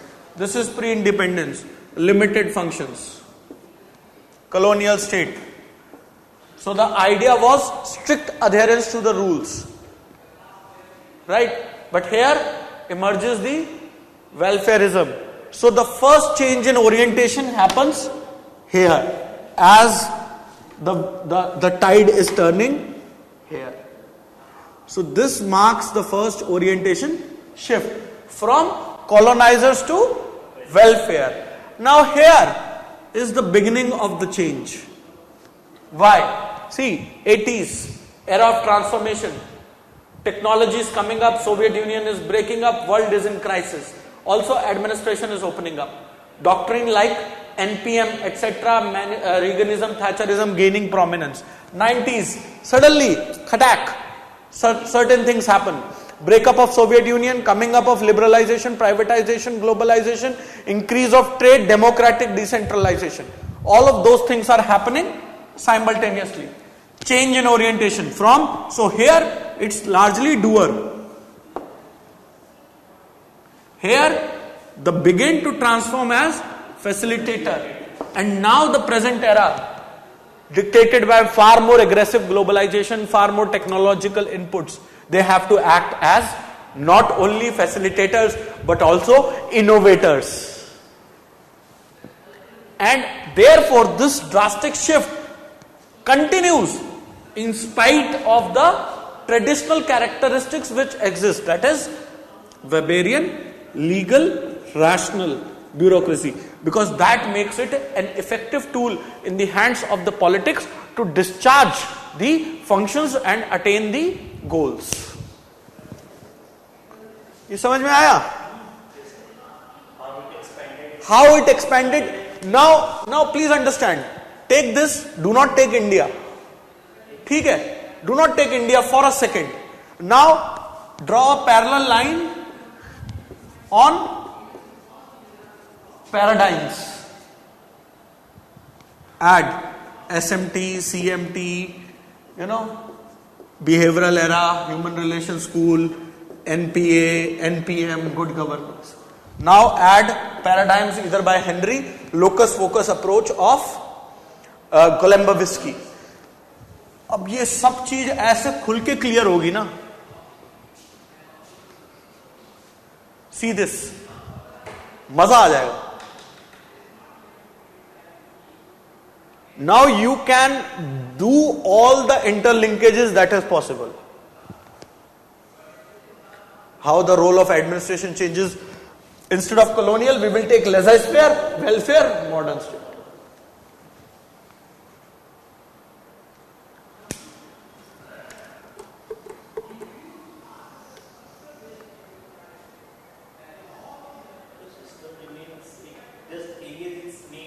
So, with a constant core, but revolving periphery.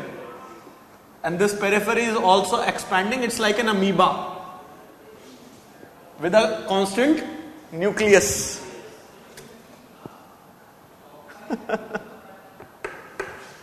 So, I don't know if some thinker has called it, but if somebody hasn't, please feel free to give me the credit that I have called it the amoeba with the same nucleus.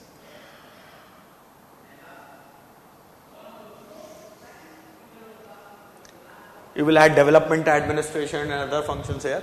But I hope the idea has been conveyed.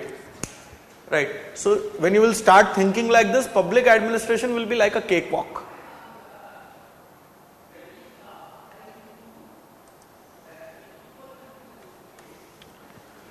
समझ में आ गए? Through this you can target so many units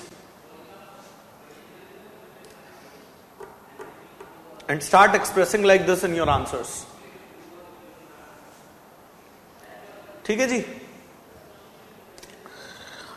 So IAS, as we know today, succeeded the ICS. Okay?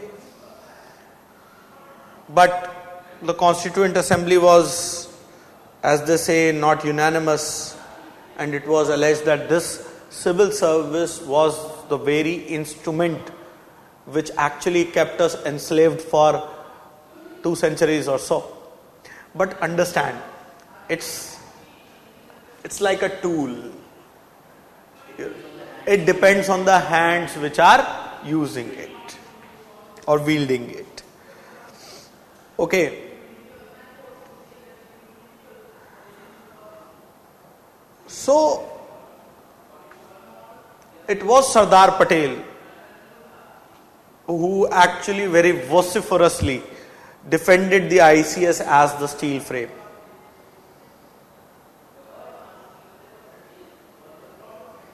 Also, the bureaucracy that emerged, they were professionals. And Indians were willing to stay in India. So it was something that was a patriotic, loyal, sincere and able cadre of individuals. And hence, Sardar Patel was not at all in favor of tampering with the bureaucracy. Especially when there were other matters to actually focus upon, partition and the horrors of it. So it was deduced that All India Service was the most equipped to deal with the new and the complex task of nation building. They will not only serve as a useful tool, but also as a liaison between the center and the provinces.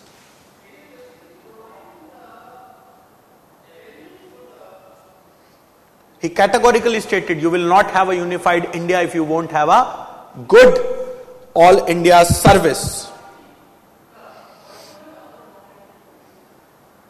which had the independence to speak out its mind and enjoyed a sense of security. Cut tenurial security, cut free expression, cut critical thinking, cut neutrality, honesty, integrity, impartiality, ethics.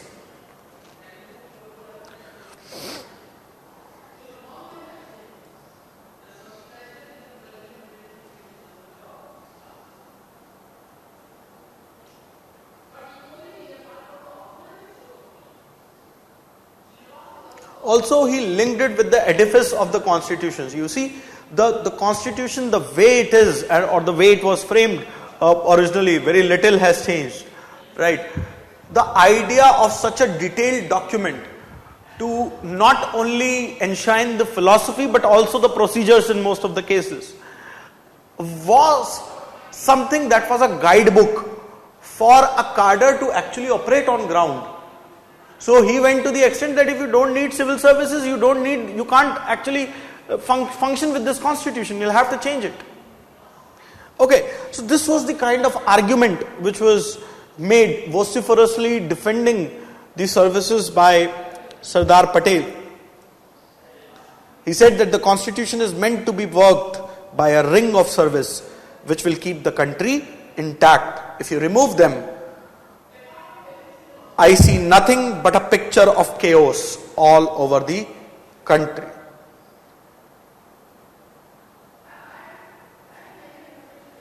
So he says that an efficient, disciplined and contented civil service, assured of its prospect as a result of diligent and honest work, is the hallmark of sound administration under a democratic regime.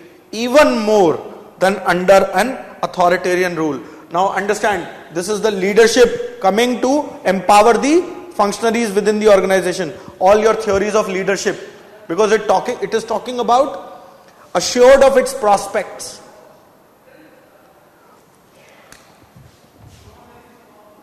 Maslow. Assured of its prospect. That is why you have tenurial security, routine post promotions, seniority principle. अब समझ में आया rational seniority principle का? So that lies in the humanistic theory, in the behavioral theory, in the theories of leadership. The civil services must be above party, and we should ensure that political considerations, either in its recruitment or in its discipline and control, are reduced to the minimum, if not eliminated altogether.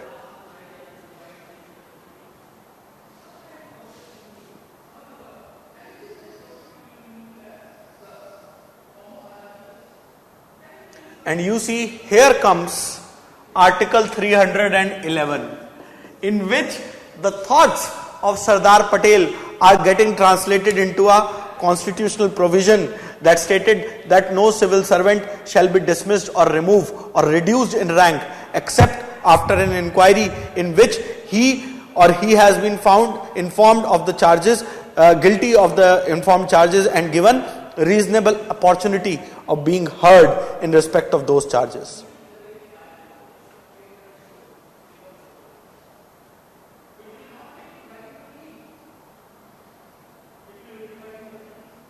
Okay? Also, it was an arrangement. Arrangement in the sense, you see, that in a country, an institution, a certain class of people have remained powerful for very long. If at the brink of the independence you completely turn off their fuel, there is going to be resentment. And we had enough chaos to deal with at the brink of the independence. So it was also a pragmatic decision not to ruffle the feathers. Because administration was all pervasive. From top to bottom, horizontally as well as vertically, we can say. Okay. So an instrument that was or that played a major role in consolidation of the imperial rule became an instrument which was now in charge of delivering welfare. And it survived completely different political climate.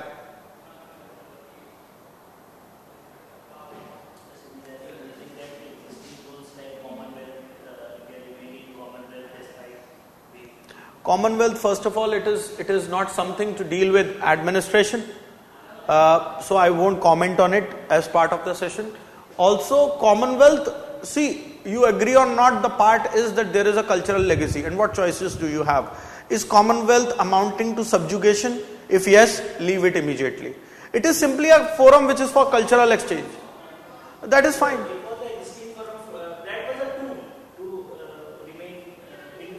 In contact, right. So it was a tool. It was a tool. And mind you, India did not got independence after killing all the British. Right.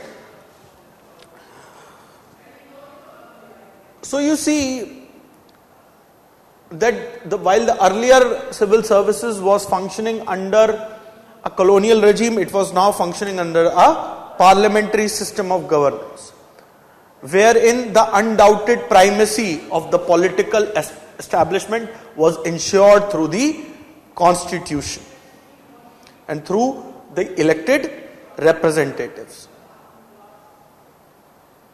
And the way civil services functions post-independence, it is merely an expansion of that steel frame, but continuity of the core at a deeper level.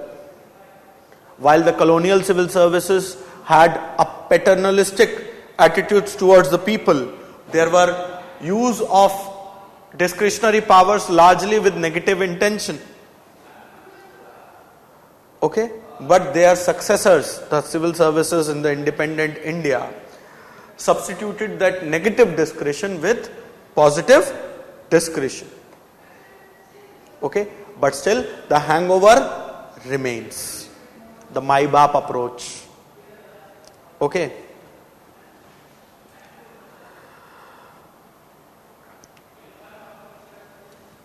Also you see that there was a social angle to it as well. Most of the leaders, let's admit it for a fact, that most of the leaders who took offices after independence were not ordinary people. They also belonged to the upper strata of the... Many were ex-civil servants or something like that. But the point is they shared the same DNA, so as to say. And they were comfortable to work with them.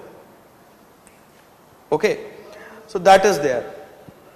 Also if we see, following the independence, the functions of the civil services have certainly expanded both in scope as well as content and sophistication.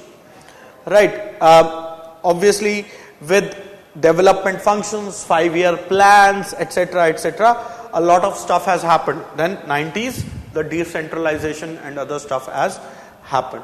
73rd, 74th Constitutional Amendment Act provided it another dimension. For example, just to quote an example, earlier the judicial functions used to be exercised by district magistrate as well, but now you have separate judicial institutions. Okay. So if we say the Indian administration, it is a blended mix of what has been prevalent since ages. It's a mix of old and new, of traditions and modernity.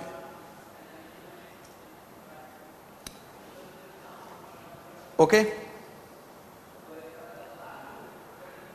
All of them shows that a strong state is favored, whether we look at British, whether we look at the Mughal, or whether we look at Mauryan, going backwards. And if you look at the Indian administration today, a strong state is needed to govern such a large, diverse land. A weak state and 100% decentralization would be counterproductive. It will fragment India as we know. Okay?